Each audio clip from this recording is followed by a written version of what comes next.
So we are today concluding the Vibhudipada. Before that, Yogena Chittasya Vadena Vacham Malam Sharirasya Cha Vaidyagena Yopakurutam Pravrammaninam Padanjalim Pranchaliranatosmi Stuve Padanjalim Vyasam Shankaram Cha Munitrayam Kartra Sutrasya Bhashyasya Kramadvivaranasya Cha. Good evening. So today we will wind up this particular chapter. It's called Vibhudipada. The coming sutras of this chapter deal with different powers, different special skills that a yoga practitioner can achieve by practicing samyama. And many of them deal with achievements, certain skills which are or not much significance from a spiritual perspective. But a few important points I want to emphasize. There are a few very important lessons here. One is in one of the sutras here. For example, the 9th sutra is very significant. Vithana Nirodha Samskarayohu Apibhava Pradurbhavo Nirodha Kshanachittanyo Nirodha Parinamaha. So, two types of samskaras. We can easily relate this in our own personal life, any of us. In our life, when we face different situations, challenging situations, normal situations, two types of tendencies will emerge in our mind simultaneously. One is Vyuthana. That tendency may not be very desirable, may not be very helpful. For example, a person may feel greed, desire for things, and simultaneously a refined, cultured person, a mature person will be able to control that by a counter force, a counter tendency. Too much of greed is not good. If you read scriptures, if you practice any of the spiritual disciplines, if you pray, if you are, in fact, if you are a spiritual seeker, you will develop a counter tendency that helps you to restrain, to control, to limit the power of negative forces, what we normally call negativity. That is Nirodha Samskara. They come one after another. In fact, this is one unique characteristic of any spiritual seeker, anyone who looks for a higher ideal in his or her life. The moment we look for a higher ideal, the moment we try to practice a higher ideal in our life, immediately our mind will develop a tendency, and that tendency will help us to put a brake on the negative tendencies, negative impressions, negative forces that emerge in our mind. This is a very, very interesting teaching that in the Patanjali Yoga Sutras. In some other scriptures, in the mystical works you find, for example, when you start reading a good book, or when a person makes a turn to spiritual life, at the initial stages, there will be a lot of resistance from your own mind. Mind will not cooperate, will not be friendly when we try to meditate. Mind will create problems and objections, and a lot of obstacles will be there. But as we continue, these obstacles will reduce. That's because this counter restraining tendency, this positive tendency, this higher personality that is within ourselves becomes stronger and stronger and will assert itself, and in direct proportion to the increase of this second personality, we may call the spiritual personality, that you want to identify with, that you want to develop, that becomes stronger, and in direct proportion to that, obstacles, the resistance to spiritual disciplines will decrease. This is a common, is a very important. There are many, many interesting insights even in the Vibhudipada, though primarily this chapter deals with powers and skills that a person develops in the course of his spiritual evolution. And then, of course, we already discussed a few things. Many of them may appear to be a bit occult or maybe unintelligible, but they have got a definite spiritual meaning. For example, the 23rd Sutra, Sopakramam Nirvakramam Chakarma Tatsamyamat Abaranta Jnanam Arishtebhyo Va. It's something says Sopakramam and Nirupakramam. So, but two types of karmas. Karma means karma phala, that is the implication, the results of our actions. As we mentioned earlier, in our life, whatever we do, it will have a direct influence in our mind and in our life. When we do something consciously, apart from the immediate result that we can see in front of us, there is another result that may not be seen immediately. We can't see it, we can't experience it immediately, but that result will have a lasting influence on the way we live, the way we act and think.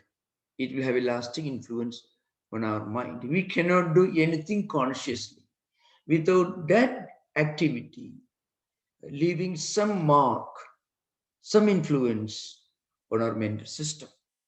So this 23rd Sutra, for example, it may look very strange and may look very something totally out of place if you look at the literal translation. See, two types of karmas. One karma. It is something which is already unfolding in front of us. Certain actions, either of course Patanjali say for previous life, in this life, its results have already started unfolding, already commenced. This could happen. Or it could be something, suppose a person does something very bad, very evil. If Patanjali will tell you that without much delay, there will be a result that will happen in his or her life. Similarly, if you do something very wonderful, an extremely good action, if you do, his positive result also will happen immediately. This is an important message. One may ask a counter question. There are many great people, wonderful people, good people who have a lot of difficulties. They have not done anything wrong in their life. How do you explain this? And there are people who may not be a very, very desirable kind of people, and they have a good time all the time. So how do you explain this apparent paradox or contradiction? So Patanjali will tell you in the light of this sutra that it's all related to or linked to the previous samskaras, previous actions. That's what it says. So in this particular sutra, two types of karma. Karma means karma phala, results of actions, are indicated. One is sopakram. I mean, some deed or action or experience which had already started commencing, unfolding the results. Another type, nirupakramam, that which has not yet commenced. It's called chiravipaka, means it will give results in course of time. So sometimes you can find this happening. Now, uh, here is a important the sutra. If you look at the 23rd sutra, Tatsamayamat aparanta jnanam. Aparanta means death of normal human beings. Paranta jnana. Paranta means the final enlightenment, this life cycle coming to an end. Great mystics, great spiritual seekers, advanced spiritual seekers, they won't be born again. So when they leave this body, they merge with Brahman, Atman, the absolute reality. But that is called Paranta. Aparanta means normal death. This is this sutra tells you. It may look very unintelligible sometimes. If you do samyama on the external signs, the external indications of a person, and if you concentrate on that, Patanjali tells you can predict when that person will die. There are a few such sutras coming one after another, which that's why I want to give a logical explanation to the Vibhudipada. On the face of it, it may look very strange. But now you can read the histories of some of the great Ayurvedic doctors in ancient India. There are a few even now. Of course, now what they do, when they look at the person, they look at the person, how he walks, how he looks, how he talks, his mental condition, physical condition.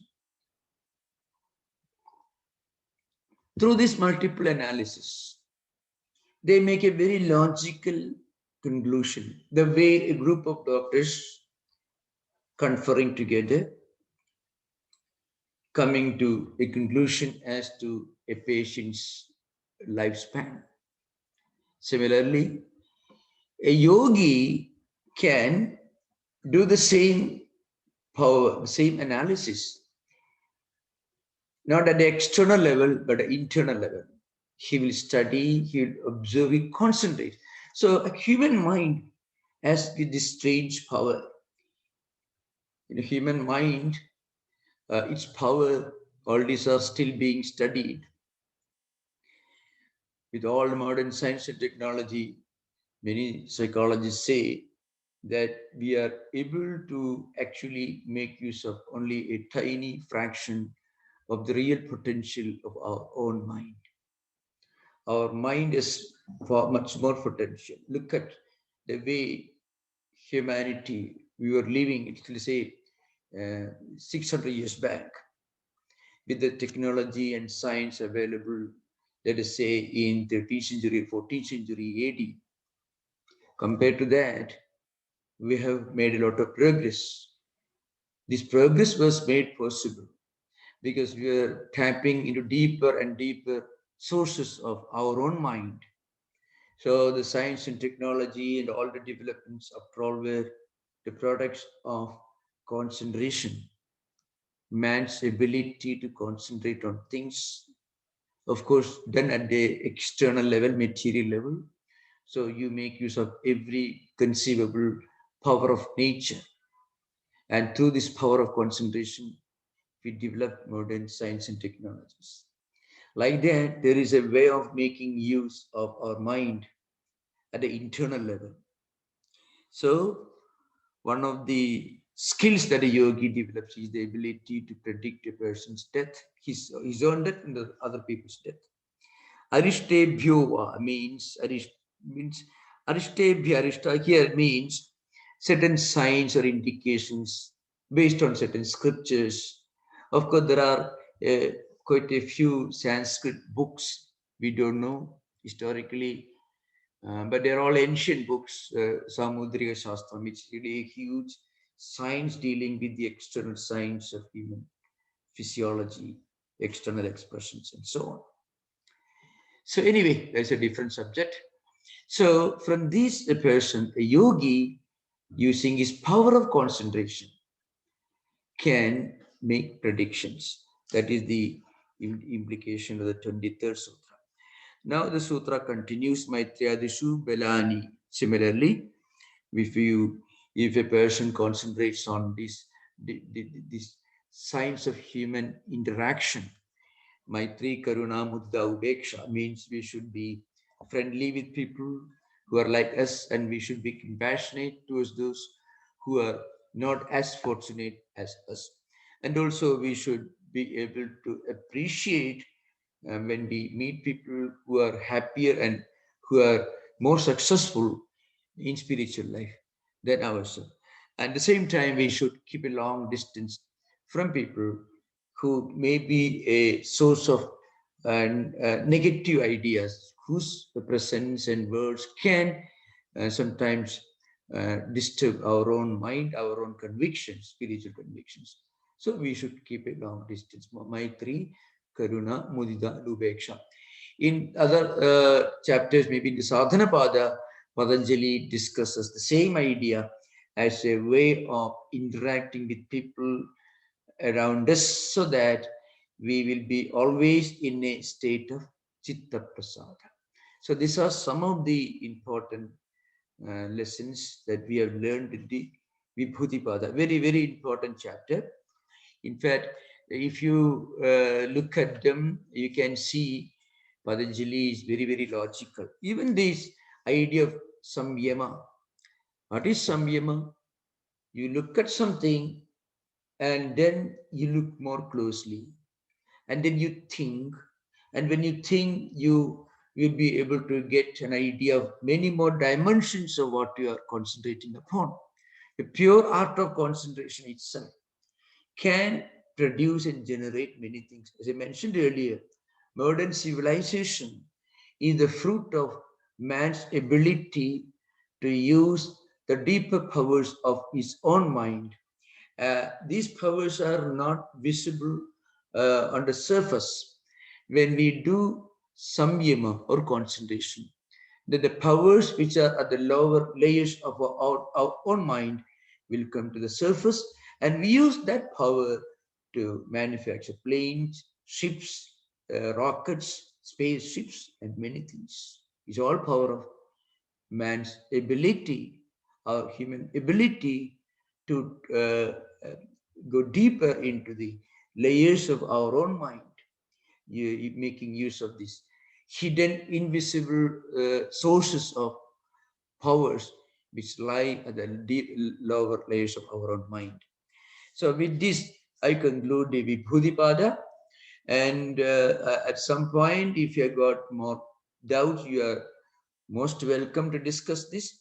Now, we know the next chapter we are going to discuss is a very important Samadhipada, which is in many ways Samadhipada and of course Kaivalyapada. Kaivalyapada, these are very important. Sadhanapada is also very important. We discussed, we completed. As I mentioned many times earlier, the received text of Patanjali Yoga Sutras divide chapters into four. The first one will be Samadhipada, Sadhanapada, Vibhudipada, and Kaivalyapada. Kaivalyapada is always the last, of course. The reason why Samadhipada is given first place, according to traditional teachers, this is frequently mentioned in some of the commentaries or hinted, is if you can tell a person, this is where we want to go, Samadhi, this is where we want to reach, then the student will be very enthusiastic to start practicing sadhana. So that's why Samadhipada comes first. But from a modern perspective, we always start with some practices, some elementary disciplines. And then only we will be able to understand the meaning of many of the ideas mentioned in the Samadhipada. But as you may very well remember, we already discussed the first 14 sutras of Samadhipada. And that's because these sutras the first 14 sutras of Samadhipada deal with many of the definitions of, or maybe it introduces the students to the language of Patanjali, the definitions of yoga, including the language used, the vocabulary used in the Patanjali system. So for that reason, we discussed for the first 14 sutras of Samadhipada at the very beginning. Then we went to Sadhanapada. So now I'm not going to discuss in detail all the 14 sutras, because all the first 14 sutras, because we already discussed very, very elaborately. You can listen to the previous classes, either in the earlier one that we did some years back and also the recent ones. So, but still it is very important for us to remind ourselves of some of the fundamental teachings of Samadhipada. As you all know, Atha Yoga Anushasana, that's the first sutra. Literally it means now, no. We are going to study the science of yoga. Atha has got many meanings. Atha is sometimes used more as a kind of auspicious way of beginning a text, especially the sutra literature. Sutra is, the art of putting ideas in very crisp, brief statements, not always in full sentences. Sometimes in the Panini's Vyakarana Sutras, dealing with grammar, sometimes a few vowels or 2-3 vowels together constitute one sutra, but it needs an elaborate description and explanation. But here, Atha Yoga Anushasana. So, Atha is an auspicious way of beginning. It also means after having completed the previous lessons. Suppose you are sitting the 5th grade at the beginning of the academic session, the teacher can tell you, now after having completed your study up to 4th grade, now onwards, we are going to start a new course. So, Atha. But what does it mean here in the context of yoga? It literally means you have everything. Everything. You have got a wonderful job, big car, a lot of money, all people around. Practically everything that you think of. In other words, put in the metaphor, you have got everything that you can achieve by realizing your American dream, so to speak. And then you are not happy. This could happen even if you reach the highest position. Still you are not happy. Because you have everything that you can think of in this world, but still you are not happy. Now that is the qualification to study Yoga Sutras. There's a kind of divine discontent, you can say divine dissatisfaction, which is not easy for everyone. It is possible only a few gifted, blessed souls to feel unhappy in this way. So unhappiness is a blessing from God. Look at the Saint Francis of Assisi. He was unhappy. Saint Paul was unhappy. I'm just giving examples from the Western Christian tradition, which everyone is familiar with. Saint Teresa was not very happy. That's why she became a saint. Otherwise, Saint Francis would have continued to be a soldier. Saint Paul, he was unhappy. So you are even John the Baptist, though he was speaking terrible words, he was a blessed man, he was unhappy. So this kind of divine unhappiness is the door through which you enter spiritual life. That is the real meaning of Atha.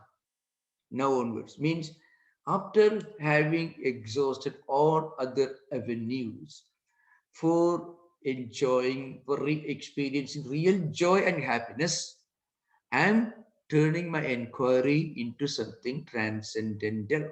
That's the meaning of Atha. Yoga is the next word.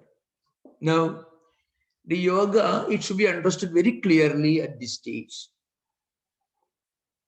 We are learning Bhagavad Gita every Friday, 7:30 to 9 o'clock in the evening. All the 8 chapters of Bhagavad Gita mean yoga, Arjuna Vishada Yoga, Sankhya Yoga, Bhakti Yoga.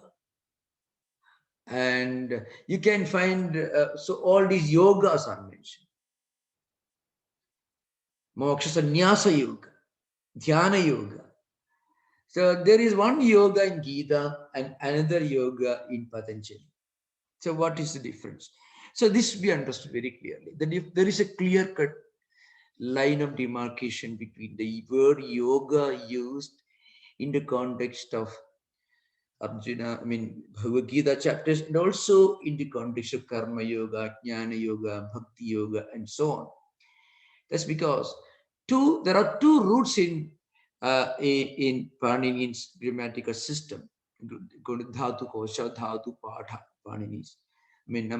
Almost close to 2,000 dhatus roots. If you extend it, maybe comes close to more than 2,000, just a few more, about 120, 30 more. So roots are there, fundamental roots. Of these roots in the Dhatu Kosha, Dhatu Bhakti, 1441st number is Dhatu Kosha, is Yuj Dhatu. Yuj Dhatu means Yuj Samadho. So the root of the word yoga is Yuj. One of the two, of course, one of the two interpretations of Dhatu. The first one, it comes 1441 Dhatu Kosha. Yuj Dhatu, Yuj Samadho. The meaning is Samadhi.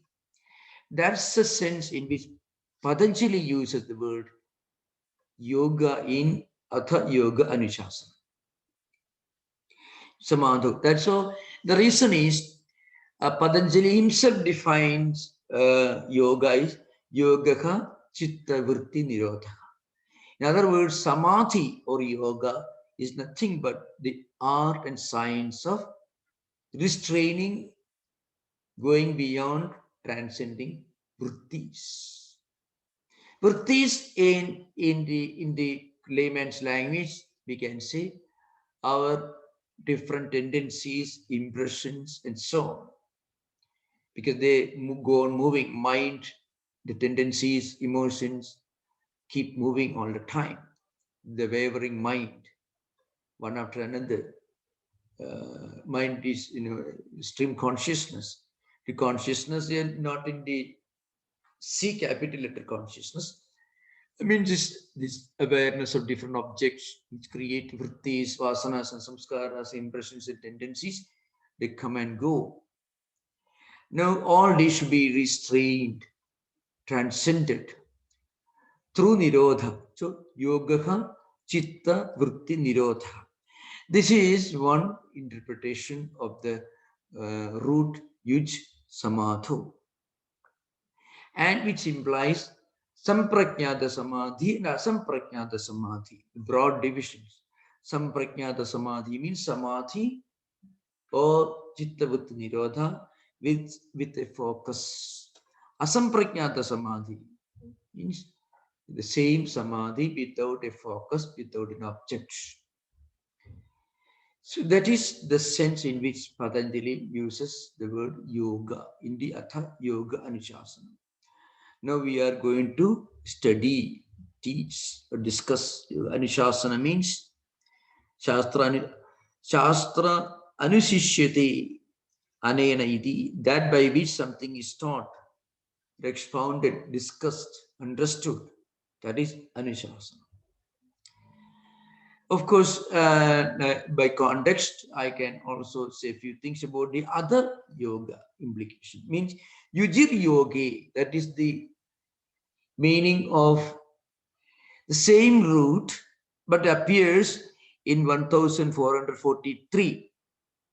That is Yujir Yogi. This one is Yuj Samadho and Yujir Yogi. These are two different roots. from which the word yoga uh, is made, um, is created, is evolved in Paninian grammar.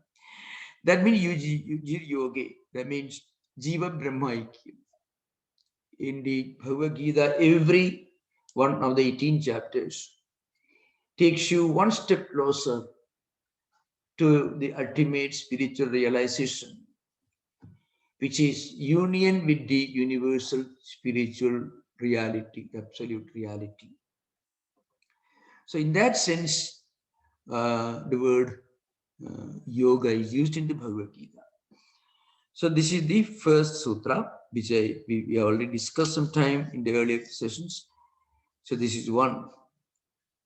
Of course, it is in this context, while while expounding this sutra, that Vyasa, the commentator for Yoga Sutras, the original, the first important commentator on Yoga Sutras, he analyzes human mind and he classifies human mind based on its functions, what it contains, into 5 categories: Kshiptam, Mudam, Vikshiptam, Ekagram, Niruddham.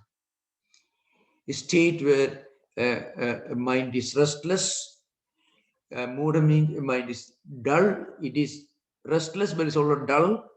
Vikshiptam means it is it's concentrated now, but again scattered next moment, like a pendulum of a clock moving from one end to another end. Ekagra means it is concentrated. Niruddha means where it has reached the ultimate yoga state. So this is the first sutra of Patanjali's Yoga Sutras. Those of you who are interested, who want more lessons, you can explain. Is the first of the beginning of the Samadhi Pada. So I'm not going to details because we already discussed in detail in the earlier lessons. Next sutra, Yoga Chittavati Nirodha, I already discussed here. Chitta, that is to be understood. Yoga is nothing but Chittavati Nirodha. Now, what is Chitta? Very often, in simple English translations, it could be translated as Chitta, is mind. It could be means yoga is nothing but the vrittis, but the way in which the vrittis of the mind are restrained. That's what a translator can always do.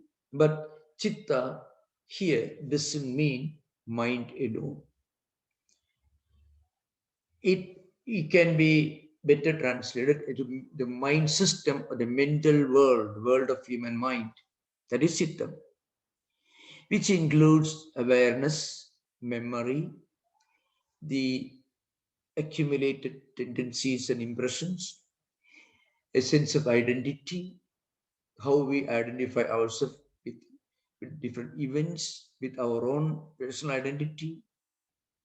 All these are included in that particular Sanskrit word Chittam.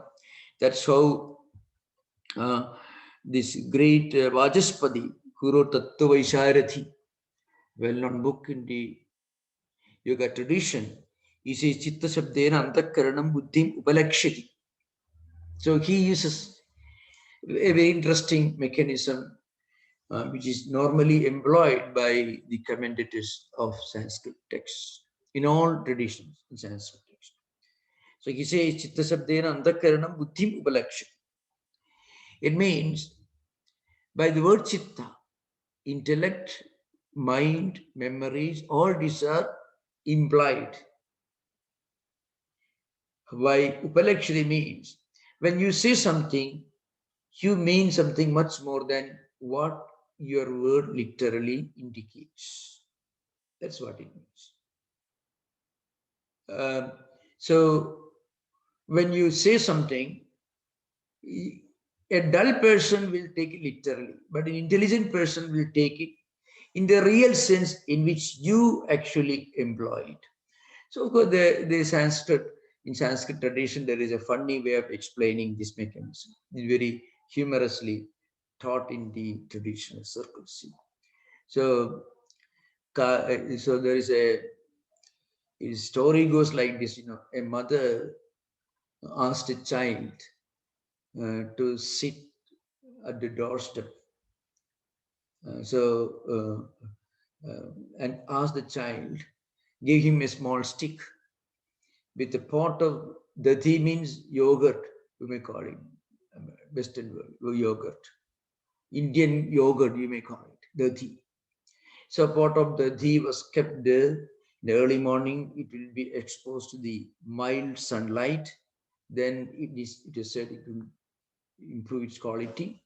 And the child, the young son, was asked to sit there with a stick.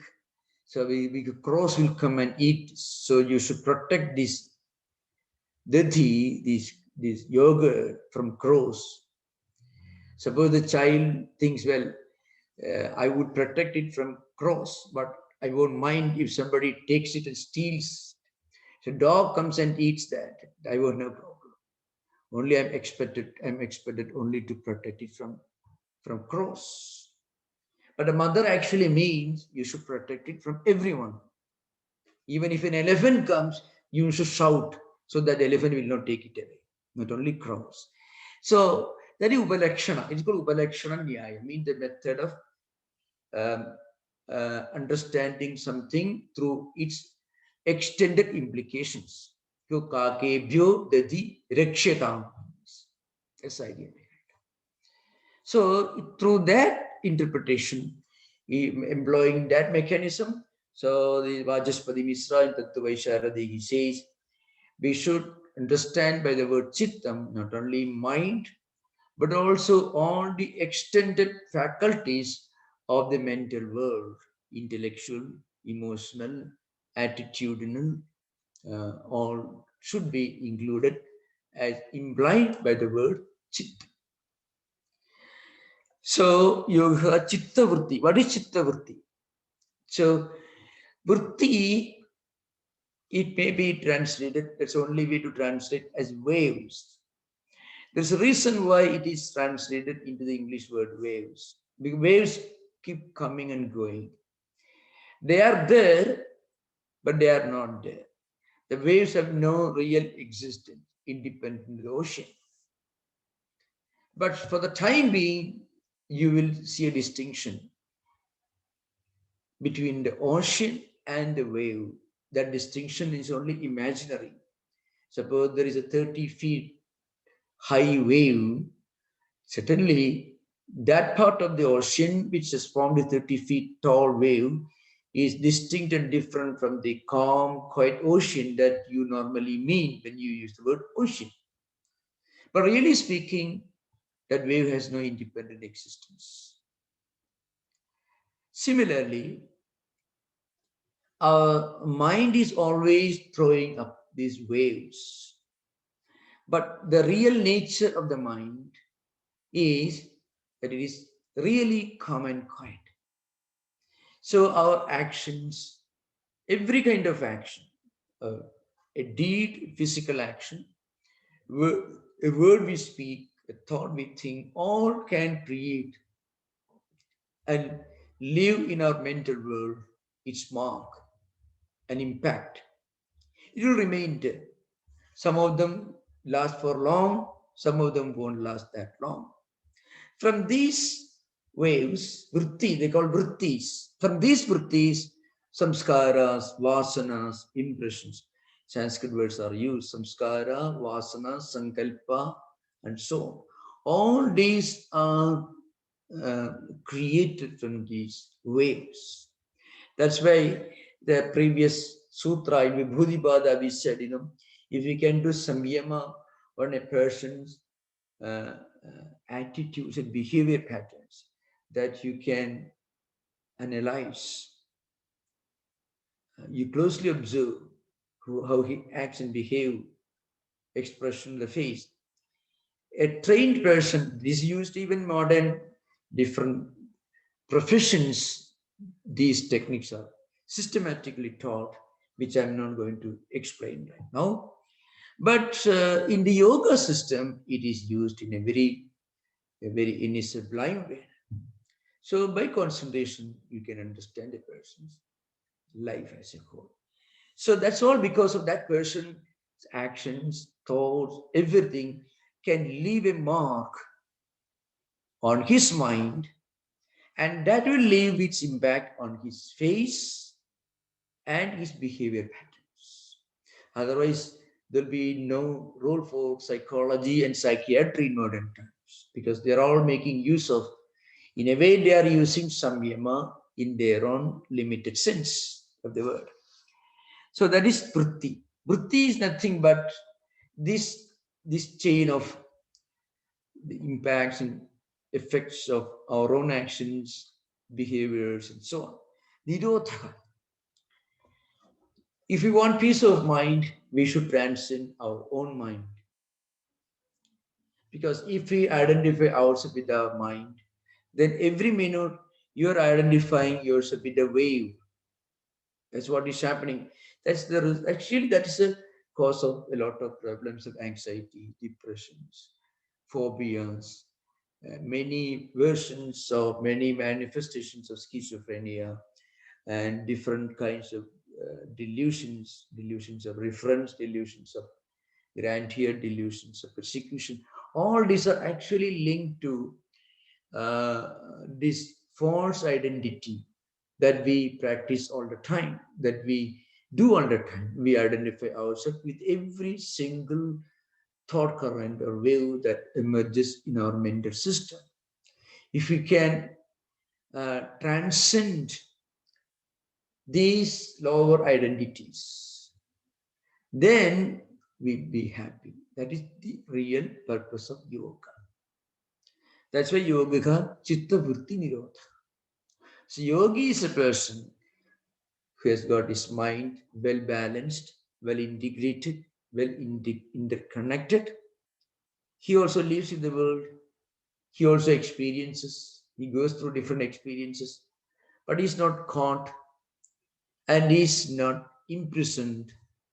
He's not entrapped within the walls of his own samskaras, his own vrittis, because he has transcended the vrittis. And that is defined as yoga. Yoga chitta vritti nirodha. And that yoga, according to Patanjali, is twofold that we discuss in course of time. One is samprajnata, the other is asamprajnata. It's called samprajnata samadhi or samprajnata yoga, or asamprajnata samadhi or asamprajnata yoga. Asamprajnata means reaching that level of identity, samadhi, without a focus. That is higher asamprajnata. Before that, one has to reach samprajnata samadhi. By the time we reach that level of perfect inner balance, we will have already experienced chitta prasada. Then our mind has become friendly with us because we have gone beyond the mind. If you take dictation from your mind will become a real dictator, a tormentor. On the other hand, if you can dictate your mind will become a loyal subject and a law-abiding citizen. That's what actually what Patanjali is talking. So this is the second sutra. The third sutra, tada drashtuhu surupe avasthana. When we reach that state, tada means at that state, means when we reach the highest samadhi, asamprajnata yoga, asamprajnata samadhi, then drashtuhu surupe avasthana. Then we experience the abundance, we abide in our own true nature, the seer, the drashta, the experiencer, the perceiver will feel that he is fully established in his own true nature, his own pristine nature. Of course, before this, I must say a few things about the words which are going to be used, seer, drashta, etc. There are many words here. So Sanskrit terms, drashta, purusha, prakriti, etc. Drashta here means the seer. The meaning of this word can be understood in many different ways. The simple way of understanding. Suppose I'm seeing a picture in front of me. I am the drashta. The picture is called drishyam. What is seen is drishyam. The seer, the subject is drashta. In Vedanta, this is used in a very sublime transcendental sense. When we can be drashta, when we can be the experiencer, the seer, the witness of our own emotions, then we have actually transcended these emotions. So that's what, technically, that's what happens to a person who reaches asamprakyata samadhi. Going beyond mind or bringing mind to a state where we can subject our own mind to our own observation, where we can, if necessary, detach ourselves from our own mind. When we reach that stage, we feel total freedom. We call it sakshi, mean witness. It's a real meaning. What it means here is, in the yoga system, which borrows its philosophical ideas, it is metaphysics from Sankhya philosophy. There are two fundamental categories. You should remember, yoga is not Advaitic, yoga is pure dualism. It is Dvaita. Any system of philosophy which accepts more than one absolute reality should be called dualism. Any system of philosophy which accepts more than one absolute reality is dualism. It could be any, and a system of philosophy which accepts only one absolute transcendental reality. Absolute should be in capital A, transcendental should be capital T. It is called Advaita. So in the yoga system, there are two fundamental categories, just as in Sankhya philosophy. One is Prakriti, other is Purusha. Of course, in the yoga system, Ishvara also is used as a category which is not accepted in the Sankhya system. But the mainstream Sankhya metaphysical system is fully accepted in the yoga system. So there are two fundamental realities. One is Prakriti, the other is Purusha. Prakriti uh, is the non-effulgent, the unconscious matter from which everything evolves. That is the Sankhya view, which is certainly not accepted in the Vedantic tradition, because it has many logical fallacies, which I'm not going to discuss in detail. If there are amongst you, those who are interested in going deeper in the Indian philosophical system, you are most welcome to ask questions. But in other one is Purusha, which is self-effulgent. We are facing all the problems. We are becoming imprisoned in the world of our own emotions and feelings, anxieties and worries, all because we have failed to understand our true identity with Purusha, and we wrongly identify ourselves with various evolutes of Prakriti. This is the Sankhya Yoga view. That's all. Now, what it says is, when you reach this level of yoga, chitta, vritti, nirodha, this samadhi, then what happens? Then you'd be established in our own true nature, and our true nature is drashta. We are not the objects, we are the eternal, all seeing, witness, or subject. So that is the implication of this sutra. The fourth one, vritti sarupyam idaratra. Please remember, I'm going fast because we already discussed in detail in the early sessions before we took up the sadhana pada. What happens, idaratra means at other times. When we are not in a state of being fully established in this yoga, in the asampragnata samadhi, if we are not fully established, Then vritti sarupya vidaratra. We identify ourselves with every vritti. As I mentioned, that's the main problem. As I mentioned, every day we may read a big book on philosophy, Advaita. And in that book, we may read, I am Brahman, I am the transcendental reality, and so on. But the slightest little problem arises and we lose our balance. Why? Because of vritti sarupyam.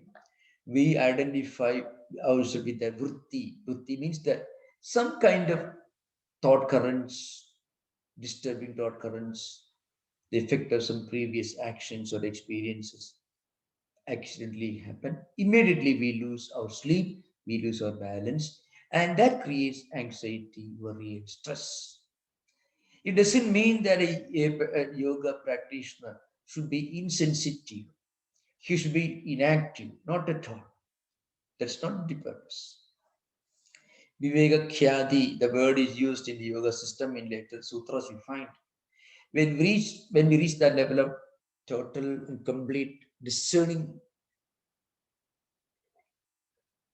faculty, when we reach that level of discerning wisdom, Viveka Khyadi, then a true yogi can be more active. He can be a much more successful businessman, a much more successful lawyer, a much more successful anybody. And still, he can be free from this entanglement, this problem of identifying, being or getting obsessed with every single passing thoughts, ideas, and experiences. So that is uh, the purpose of yoga. Otherwise, Purti Sarupya means you, Sarupya means you get the same rupa, the same form. Our mind takes the form of whatever it gets trapped into. When our mind is entrapped, caught by something, then our mind takes the form of that particular form or object or thought or feelings. So when we get angry with a person, our mind takes the form of anger. When we get obsessed with something, we may become terribly uh, uh, anxious, worried, can lead to phobias, irrational fears, doubts, and also its opposite, depression, melancholy. All because we allow our own mind to be a prisoner in the hands of every passing, every momentary impulse. Everything that happens in front of us, we don't take care of our mind becomes a prisoner, get entrapped into it. In fact, all problems of obsessions and phobias can be analyzed in the light of this particular sutra.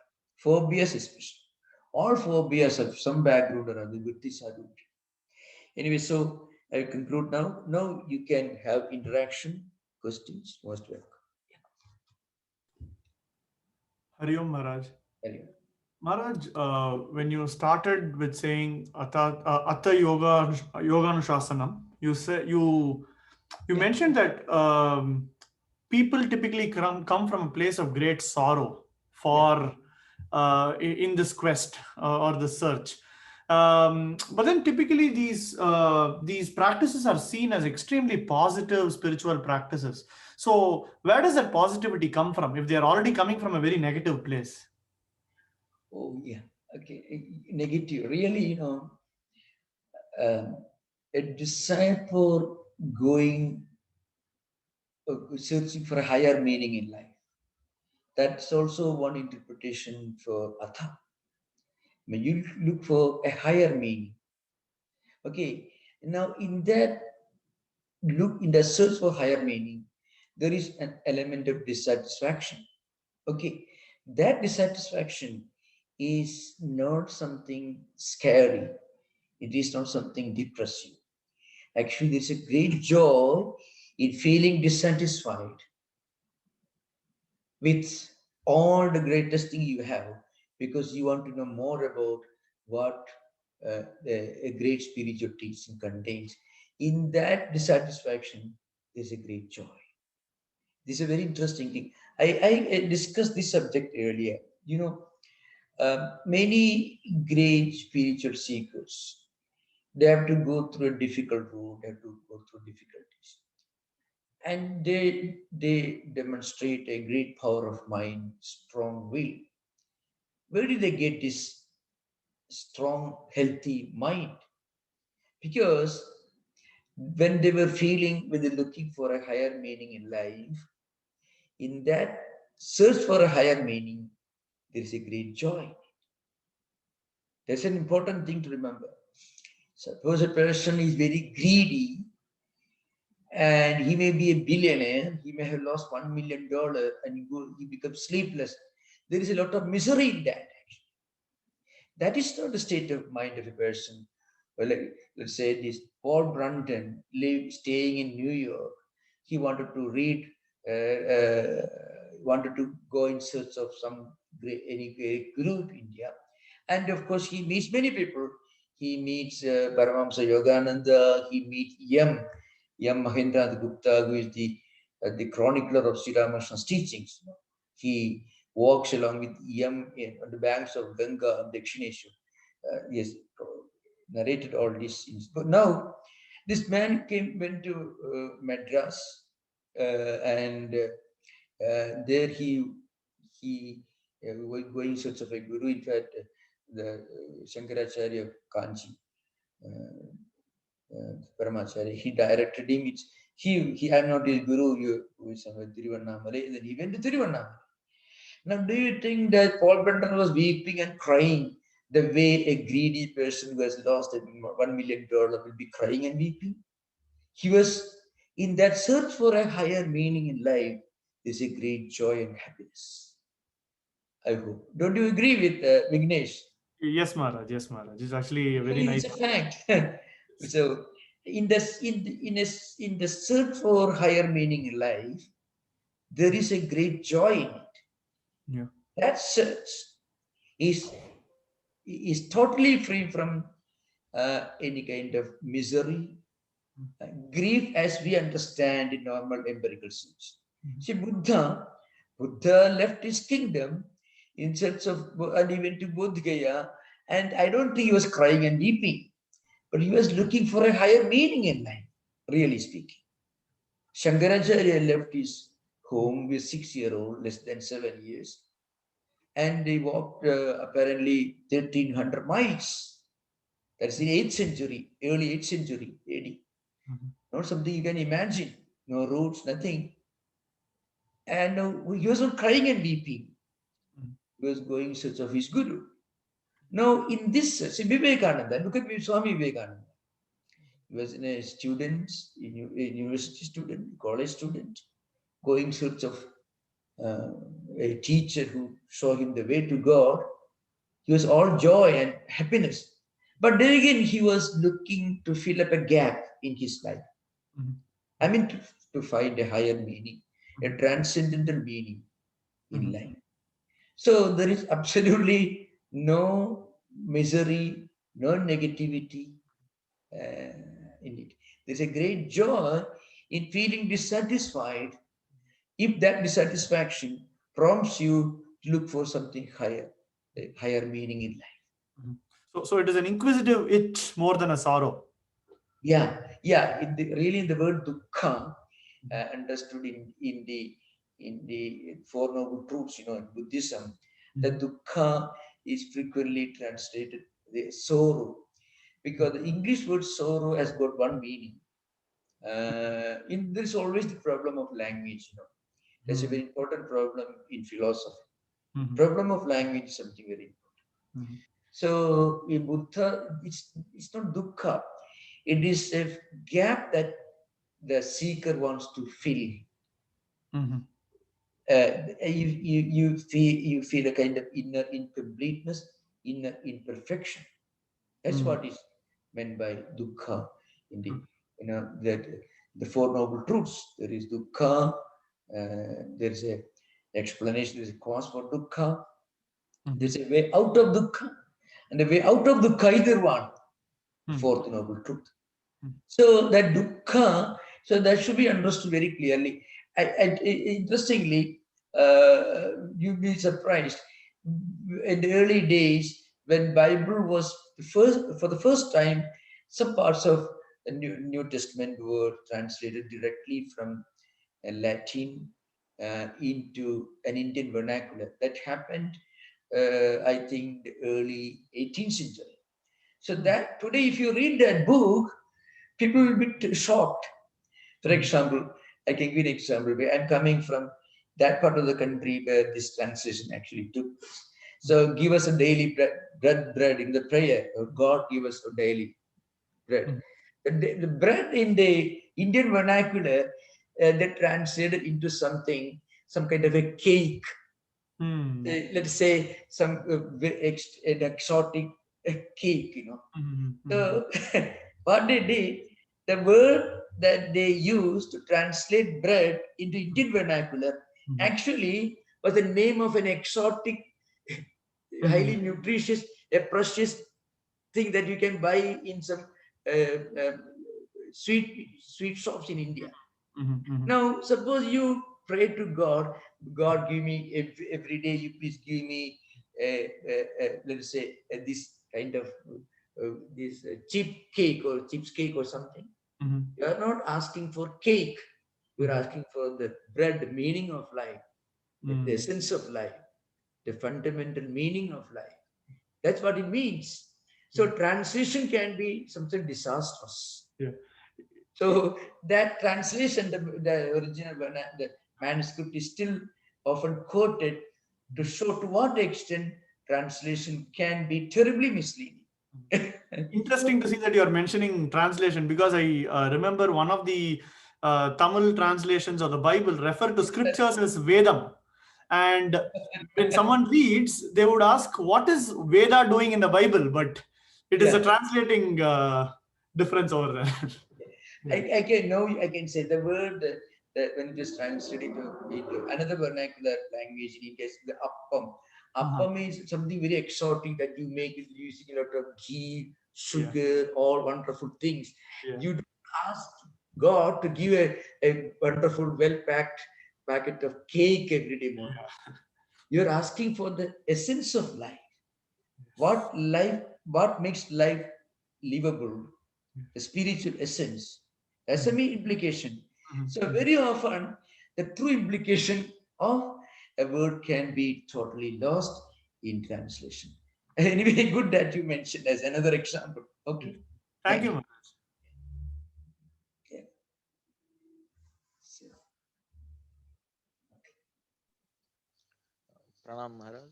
yeah. Namaskar. Um, the dissatisfaction that you mentioned, Can you be louder? There's a uh, sound the, problem. uh, Can you be the louder? the dissatisfaction or dukkha that you mentioned about that leads to spiritual seeking, Yeah. is that part of mind? It I assume it's not part of the purusha. It should be part of the mind. And what part of the mind carries that dissatisfaction or develops it?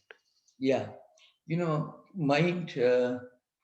The whole mental system. In fact, that's why we should take this in the sense in which Tattwamayananda, the author of Tattwamayananda, he Vajaspati, he uses in that sense. That is, chitta is nothing but the whole mental world.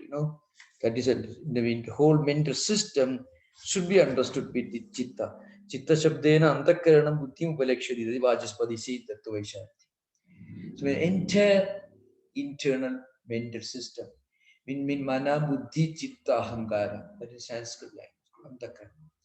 Mind, and mind in the sense which speculates the intellect and decides, and then the chittam, the mind, I mean the repository of memories and impressions and samskaras, and also our sense of identity or egoity, all should be included. So where do you feel this dukkha, this inner dissatisfaction? Actually, we cannot identify where it feels. It is related to memory sometimes. It is related to higher thinking faculty. You when you think of everything in this world, when everything comes and goes, I want to look for a higher meaning in life. There you are getting this from your intellect. And when you read a book, you're inspired by this, some of by many of the great teachings, and you feel a kind of spiritual urge because you are not happy with the everyday mundane life. Then it is related to your own identity, your own intellectual capacity, thinking faculty, and so on. So we cannot pinpoint where it comes. Uh, it, it, it, it is present in entire mental world called chitta, antakaram. Thank you, Maharaj. Yeah. Pranam Maharaj. Yeah. Did There Thakur is a say problem any? sound. Can you be louder? Can you? Yeah.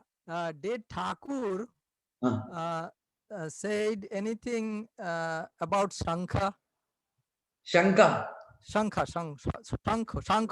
philosophy. Oh, Sankhya philosophy. Yeah. Oh, Guru Maharaj mentions again and again. He talks about Chaturvimshati Tattvas. Actually, Guru Maharaj is referring to Sankhya system. I mean, Prakriti and 23 evolutes. That is Chaturvimshati Tattvas. And of course, Purusha. So, Guru Maharaj is referring to uh,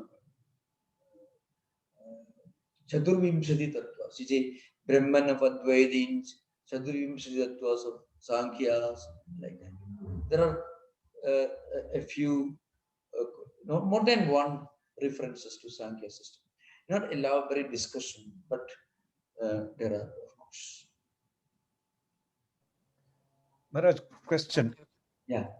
Um, what does Patanjali talk about from a Purushartha, the four Purusharthas? You Yeah. started off with the ninth sutra in the Vibhuti-pada, and Oh, question is, if there is Kama, Artha, Dharma, and Moksha. oh, Is wait. sutra Wait. mostly in the context of Dharma and Moksha? What does Patanjali talk? Yeah, yeah, yeah. Vibhuti Pada 9th Sutra. Just okay. Maharaj, my question is more on Oh, yeah. 9th Sutra is Vyuthana Nirodha Samskarayohu Abhibhava Pradurбhavu Nirodha Kshana Chittanyo Nirodha Varinama. That is the 9th Sutra.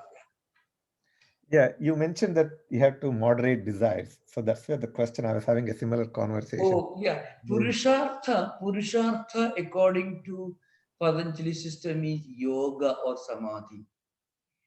This vritti nirodha, which is yoga, which is samadhi, that is the purushartha of all human endeavors. Patanjali is not talking about moksha or nirvana, as Buddhists say, or moksha, as Advaitins say, or prapatti, as Vishishtadvaitins and others say. Patanjali is not at all concerned with these things.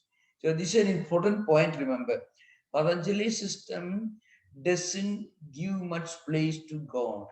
The word Ishvara is included in the Patanjali system as an additional category. Again, that's the only distinction between Patanjali system and mainstream Sankhya. But in Purushartha in Patanjali system is attaining this asamprajnata samadhi, the samadhi experience without a focus, without an object. Now, according to Vedantins, as I mentioned earlier, according to Vedantins, all the practices involved in the Patanjali system will certainly help you to reach a very high level of spiritual fitness to understand Vedanta philosophy, and then you have to practice Vedanta Vichara. Again, according to Ramanujan, Madhva, and other theistic systems, Patanjali Yoga Sutra on the Yoga Anushtana will certainly help you to become a very good devotee, to become an absolutely great devotee. But you should practice prapatti or sharanagati or self-surrender. Then only you will get moksha, they call it, that this this salokya, sarupya, sayujya, all these mentioned in the yoga, the system. I mean, becoming one with Vishnu, one with God. So remember, this Patanjali system is very significant because in many ways it has got a universal application. It has got a great universal application for all religions in the world because the disciplines that he's talking about, the deeper analysis of human mind that he's discussing, all these are very relevant to any spiritual seeker and actually anyone who wants to lead a refined, cultured life, not necessarily even if it is spiritual seeker. So this is a very important thing. Okay, it's clear. Purushartha's ultimate goal of life in Patanjali is only asampragnata samadhi, according to him. But that is not the highest level of spiritual attainment in the view, according to other systems of philosophy. Thank you, Maharaj. Yeah. It's a preparatory ground. Another point I want to add is very significant. You take the example of any great spiritual seeker or any of the great spiritual teachers the world has seen, any other tradition, any of the, even including Brahmin traditions, non-Brahmin traditions, you find all of them, the great mystics and devotees of God whom people respect, they have always many of the attributes of a yogi, means yama, niyama, all these great qualities. The moment you turn your attention to God, immediately you naturally develop these qualities.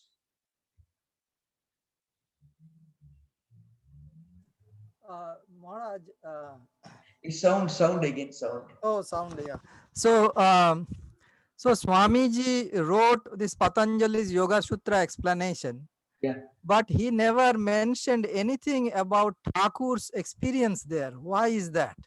Oh, I think I discussed this sometimes, The reason is very simple. Swamiji refers to that. After Swamiji returned to Belur, in fact, there were discussions between Swamiji and other direct disciples of Sri Ramakrishna. Why Swamiji did not directly mention Sri Ramakrishna? There are a few reasons for that. First of all, Swamiji came to this country, and people in America were not familiar with Hinduism, and they were in a way they were fed up with many of the teachings of the established uh, Christian hierarchies here and also in Europe. So a good number of people have become agnostics. They're very, very rational, very thoughtful people.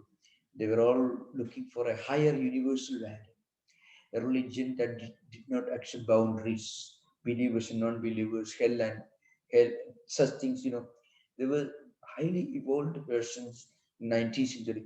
Surprisingly, if you read uh, if you read American history during the last decade of 19th century, because after the Civil War and then of course the influence of the transcendentalists, Emerson, Thoreau, and Whitman, and the influence of Theosophists and Christian Science movement and so on, there were large number of highly educated elites, intellectuals, who are looking for something liberating, something transcendental, something universal, any spiritual idea, something that is universal, that did not accept boundaries of culture, of faith, or traditions. That's what people were looking for. That's why when Swamiji gave this lecture, these 4,000 people, they applauded Swamiji.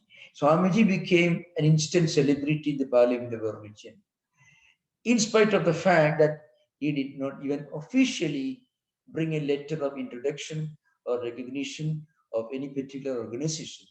Because Americans were looking for something liberating, something uh, transcendental, something universal. Now, if Swamiji had talked about Sri Ramakrishna in the Parliament religion, they would immediately believe oh, we have our own Christ, we have our own Saint Francis of Assisi, we have our own Saint Augustine, Saint Paul, many other great mystics. Like that, Sri Ramakrishna may be a mystic from Hinduism. That's all. But what Swamiji did, without talking about Sri Ramakrishna, he talked about what Sri Ramakrishna actually represented, what actually practiced. And then he brought Sri Ramakrishna's name. That is a great genius on the part of Swamiji.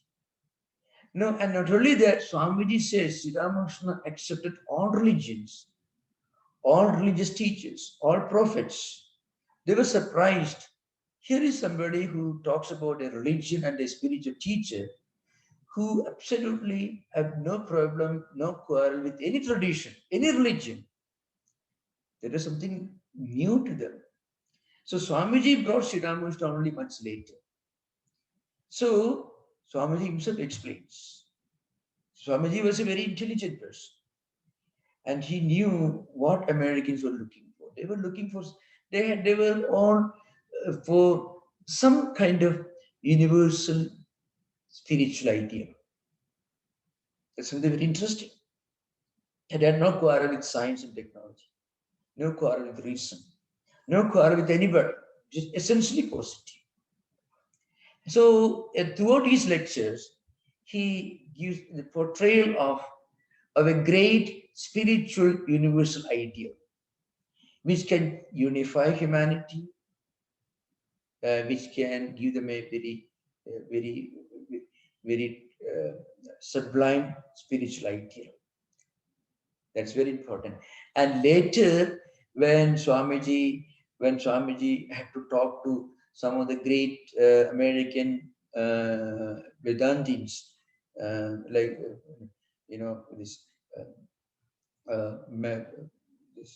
Miss Hale, Maglod, and others, then Swamiji must have talked to them about Sri Ramakrishna, and they wanted to accompany Swamiji to Velumat place, to India associated with Sri Ramakrishna. So this is a very interesting thing. So an ideal is always stronger and more attractive than a single person. You first present an ideal, and then you present a great man or a great woman who actually live that ideal. It is certainly what is needed actually. It's important. Thank you, Maharaj.